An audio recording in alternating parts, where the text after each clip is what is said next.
Halo guys, selamat wayah gini. Ketemu lagi nih sama tukang ngoprek Vespa. Salam damai skuteris Indonesia. Satu Vespa sejuta saudara. Salam mesin kanan. Nah, di video kali ini adalah proses naiknya mesin ke bodi Vespa ya.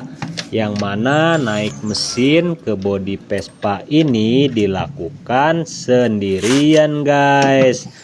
Agar video ini menjadi edukasi untuk kita semua, khususnya para pemula yang ingin belajar sendiri di rumah, maka para suhu atau senior bengkel Vespa mohon bimbingannya dan arahannya ya.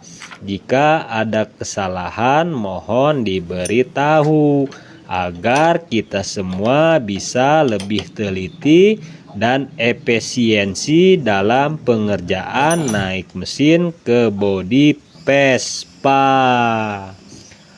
Nah, mari kita simak videonya dari awal sampai selesai ya. Agar tidak gagal paham, kita ngopi dulu dan terima kasih.